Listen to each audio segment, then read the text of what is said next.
hati biqalbin salim, hati yang lemah lembut, ringan kakinya untuk melangkah ke masjid, ringan tangannya untuk bersedekah, ringan lidahnya untuk membaca Al-Quran, ringan kepalanya untuk bangun subuh. Tapi sebaliknya orang yang jauh daripada agamanya Allah Subhanahu wa taala, jauh daripada ibadah, maka dia akan mendapatkan hati yang keras. Apa hati yang keras? Susah untuk menggerakkan kaki melangkah ke masjid, susah untuk menggerakkan tangan untuk bersedekah, susah sekali lidahnya untuk membaca daripada zikir, susah juga untuk bangun daripada subuh. Namun orang-orang yang tidak pernah bersentuhan dengan agama sekalipun, itulah orang yang hatinya sudah mati. Maka tiga inilah pembagian daripada hati. Maka jangan sampai kita mendapatkan hati yang mati. Kalau hati yang keras masih bisa dilembutkan, tapi kalau hati sudah mati, tidak ada solusinya lagi. Bapak Ibu yang dirahmati oleh Allah Subhanahu wa taala, Allah Subhanahu wa taala telah memberikan banyak nikmat kepada kita. Allah Subhanahu wa taala Maha Adil. Allah Subhanahu wa taala memberikan nikmat kepada badan kita ini. Namun kita bisa menggunakannya. Contohnya seperti mata. Kalau ada orang yang lagi pusing, kalau ada orang yang lagi galau, maka dia berjalan-jalan, yang disebut dengan refreshing. Dia memandang dengan pandangan-pandangan yang bagus, maka itu adalah nikmat mata. Kalau mata sudah ada nikmatnya, maka berikan juga nikmat kepada telinga. Apa itu? Mendengarkan suara-suara yang bagus, mendengarkan bacaan-bacaan yang indah. Kalau ingin mendengarkan daripada musik boleh, tapi asal mendengarkan musik-musik yang bagus dan bermanfaat. Maka kalau sudah memberikan nikmat kepada mata dan telinga, berikan pula nikmat kepada mulutnya dan kepada lidahnya. Apa?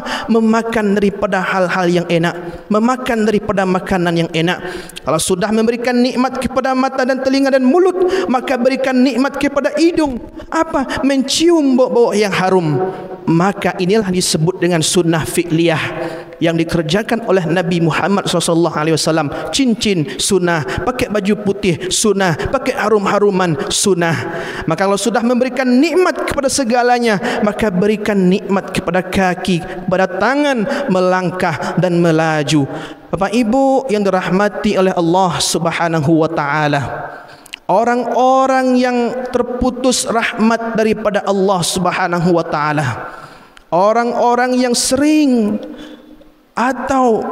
sekali meninggalkan daripada perintah Allah Subhanahu wa taala, maka yang paling bahaya akan menghampirinya. Yang paling susah dia hadapi nanti apa? Tatkala dia sakaratul maut. Maka orang-orang tidak mendapatkan ridha daripada Allah Subhanahu wa taala, orang-orang tidak mendapatkan keberkahan daripada Allah Subhanahu wa taala.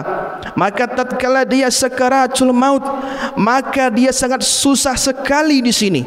Maka riwayatnya mengatakan syaitan yang akan menggoda dia sakaratul maut ada 70.000 syaitan. Dan paling celakanya lagi, salah satu daripada syaitan ini menyerupai orang yang paling dia cintai.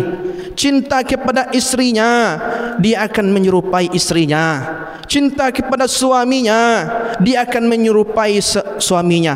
Maka yang paling celakanya lagi apa? Dia akan membawakan segelas air minum orang yang sakaratul maut, dahaganya minta ampun, walaupun diberikan air lautan, dahaganya tidak akan pernah berhenti. Maka dia haus. Maka syaitan yang menyerupai orang yang paling dia cintai ini tadi membawakan segelas air minum. Namun syaratnya untuk meminum itu bukan main-main.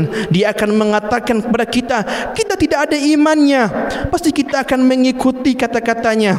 Dan dia menyuruh kita mengucapkan Allah itu 3. Padahal Al-Quran jelas mengatakan, laqad kafara alladzina qalu innallaha salisu salasah.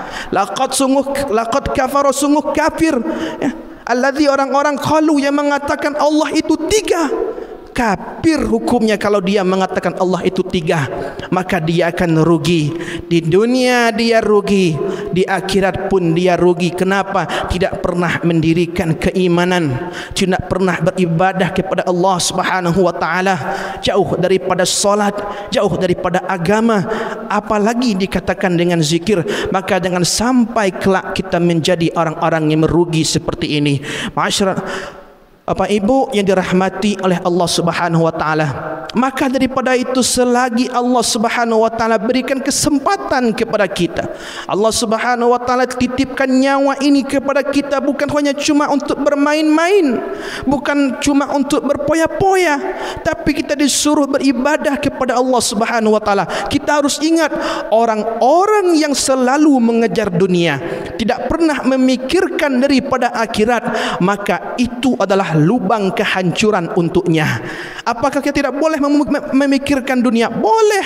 Apakah kita tidak boleh mementingkan dunia? Boleh. Tapi ingat, jangan kita lupakan akhirat masih ada. Kita akan kembali. Kita ini hanya perantau. Kita akan kembali kepada Sang yang menciptakan kita.